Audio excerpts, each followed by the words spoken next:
नमस्कार दोस्तों, स्वागत है आप सभी का सीप कैंपस के यूट्यूब चैनल पर। दोस्तों, आज की वीडियो में हम आरओ के मेंस के सिलेबस के बारे में बात करने वाले हैं।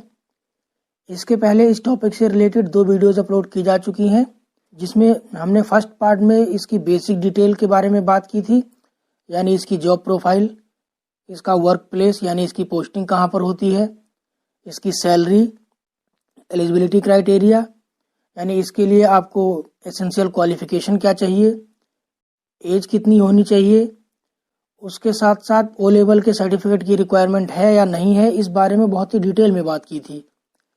जबकि इसके दूसरे भाग में हमने प्री के सिलेबस को बहुत ही विस्तार पूर्वक समझा था। तो क्योंकि हम प्री के सिलेबस को पिछली वीडियो में समझ चुके हैं, तो चलिए इस वीडियो में हम मेंस के सिलेबस को देखते हैं। अगर मेंस के सिलेबस की बात करें तो मेंस में आपके कुल 400 नंबर का पेपर होगा और इसमें आपको कुल 3 पेपर देने होंगे, जिनमें पहला पेपर आपका सामान्य अध्ययन यानी जीएस का, दूसरा हिंदी का होगा और तीसरा हिंदी निबंध का होगा। ये तीनों पेपर आपको 3 अलग अलग दिनों में देने होंगे। तो अगर हम अलग अलग पेपर्स के सिलेबस को देखें तो जीएस का पेपर आपका कुल 120 नंबर का होगा और इसमें 120 क्वेश्चन होंगे, यानी आपका हर एक प्रश्न 1 नंबर का होगा। इस पेपर के लिए आपको कुल 2 घंटे का टाइम दिया जाएगा और ये ऑब्जेक्टिव टाइप पेपर होगा। इसके सिलेबस की बात करें तो इसका सिलेबस सेम वही होगा जो आपके प्री में जीएस का सिलेबस था, यानी इसमें आपको सामान्य विज्ञान, भारत एवं विश्व का भूगोल, भारत का इतिहास एवं संस्कृति, भारतीय राष्ट्रीय आंदोलन, भारतीय अर्थव्यवस्था, भारतीय राजव्यवस्था, भारतीय कृषि वाणिज्य एवं व्यापार, उसके बाद पर्यावरण एवं पारिस्थितिकी, जनसंख्या एवं नगरीकरण, उत्तर प्रदेश आधारित प्रश्न, समसामयिक घटनाक्रम यानी करंट अफेयर्स और रीजनिंग। उसके बाद अगले दिन आपका हिंदी का पेपर होगा जो कि 160 नंबर का होगा और ये 2 पार्ट में डिवाइड होगा। पहला पार्ट आपका 100 नंबर का होगा, इसमें कुल 5 प्रश्न होंगे और इसके लिए आपको 2.5 घंटे का टाइम दिया जाएगा। और ये पेपर आपका कन्वेंशनल टाइप का होगा, यानी इसमें आपको लिखित परीक्षा देनी होगी। जबकि दूसरा पार्ट आपका 60 नंबर का होगा, इसमें 30 प्रश्न होंगे और इसके लिए आपको आधे घंटे का टाइम मिलेगा और ये पेपर आपका ऑब्जेक्टिव टाइप होगा।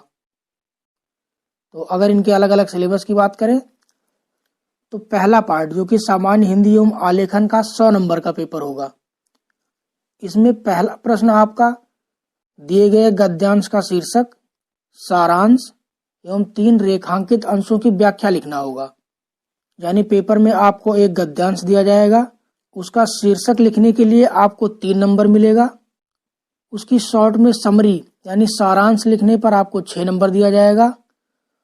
और अगर आप देखेंगे तो उसी गद्यांश में 3 अलग अलग जगहों पर कुछ पार्ट अंडरलाइन किए होंगे।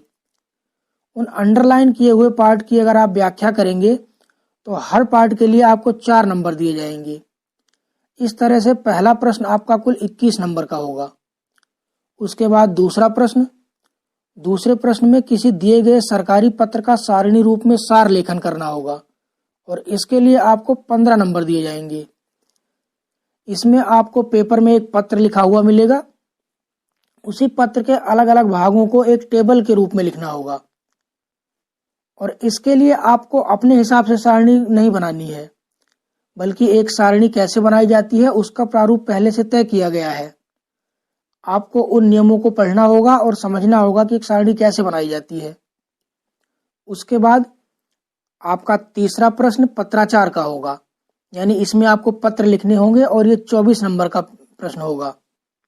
इसमें आपको कुल 3 पत्र लिखने होंगे। पहला पत्र सरकारी या अर्ध सरकारी पत्र में से कोई एक लिखना होगा, दूसरे पत्र में कार्यालय आदेश या ज्ञापन या फिर परिपत्र में से कोई एक लिखना होगा और तीसरे प्रश्न में विज्ञप्ति, टिप्पणी एवं प्रतिवेदन या फिर अनुस्मारक, इन तीनों में से कोई एक पत्र लिखना होगा।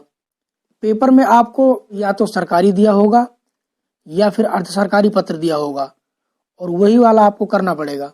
इसी तरह दूसरे में भी या तो कार्यालय आदेश या फिर ज्ञापन या परिपत्र, इनमें से कोई एक ही प्रश्न दिया होगा। और तीसरे में भी विज्ञप्ति, टिप्पणी एवं प्रतिवेदन या फिर अनुस्मारक, इनमें से कोई एक पत्र आपको मिलेगा और वही पत्र आपको लिखना होगा। उसके बाद चौथा प्रश्न आपका प्रशासनिक शब्दावली का होगा और ये आपका 30 नंबर का होगा। इसमें आपको 5 हिंदी के शब्द दिए जाएंगे जिन्हें आपको अंग्रेजी में उनका अर्थ लिखना होगा और 5 अंग्रेजी के शब्द दिए जाएंगे जिनको आपको हिंदी में उनका अर्थ लिखना होगा। उसके साथ साथ आपको 5 मुहावरे एवं लोकोक्तियां लिखनी होंगी और इन सभी शब्दों के लिए आपको 2-2 नंबर दिए जाएंगे, यानी हिंदी से अंग्रेजी में कन्वर्ट करने के लिए 10 नंबर, अंग्रेजी से हिंदी में कन्वर्ट करने के लिए 10 नंबर और मुहावरे एवं लोकोक्तियों के लिए भी 10 नंबर। शब्दावलियों की बात करें तो इसमें एसएससी या बैंकिंग के एग्जाम की तरह ऐसा नहीं है कि कहीं से कोई भी शब्द उठा के दे देगा। ये आपसे उन्हीं शब्दों को पूछेगा जो आमतौर पर प्रशासनिक अधिकारियों द्वारा प्रयोग किए जाते हैं, तो आपको सिर्फ प्रशासनिक शब्दावलियां ही पढ़नी है। उसके बाद आपका 5वां प्रश्न कंप्यूटर ज्ञान आधारित प्रश्न होगा और ये 10 नंबर का होगा। जैसे ही 2.5 घंटे का टाइम पूरा होगा आपको एक दूसरा पेपर दिया जाएगा। ये आपके हिंदी का ही पेपर होगा, ये आपके 60 नंबर का पेपर होगा। इसमें आपको विलोम शब्द, वाक्य एवं वर्तनी शुद्धि, तद्भव एवं तत्सम शब्द, अनेक शब्दों के लिए एक शब्द और विशेषण एवं विशेष शब्द, इन 5 टॉपिक्स में से आपके कुल 6-6 शब्द पूछे जाएंगे। हर एक शब्द के लिए आपको 2-2 नंबर दिए जाएंगे। इस तरह इसमें कुल 30 शब्द होंगे और जो कि कुल 60 नंबर के होंगे और इसके लिए आपको आधे घंटे का टाइम दिया जाएगा। उसके बाद अगले दिन आपका निबंध लेखन का पेपर होगा। ये आपके 120 नंबर का और 3 घंटे का पेपर होगा। इसमें आपको कुल 3 निबंध लिखने होंगे। पहला निबंध आपको साहित्य एवं संस्कृति, सामाजिक क्षेत्र या फिर राजनीतिक क्षेत्र में से कोई एक लिखना होगा। दूसरे निबंध में आपको विज्ञान, पर्यावरण एवं प्रौद्योगिकी, आर्थिक क्षेत्र या फिर कृषि एवं वाणिज्य में से कोई एक लिखना होगा।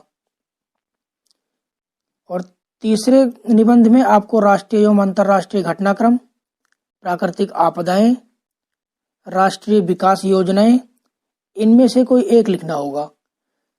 इस तरह से निबंध में आपका कुल 120 नंबर का पेपर होगा और मेंस का आपका कुल 400 नंबर का पेपर होगा।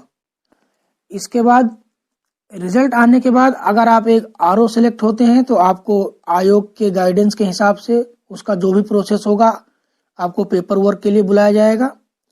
जबकि जो लोग एआरओ सेलेक्ट होंगे उनको एक टाइपिंग का टेस्ट भी पास करना पड़ेगा। अगर आप टाइपिंग में 25 वर्ड पर मिनट की टाइपिंग कर देते हैं तो आपको फाइनली सिलेक्ट किया जाएगा और आपको भी उनके प्रोसेस के हिसाब से पेपर वर्क के लिए बुलाया जाएगा और इन सभी टेस्ट के बाद आपका फाइनल सिलेक्शन होगा।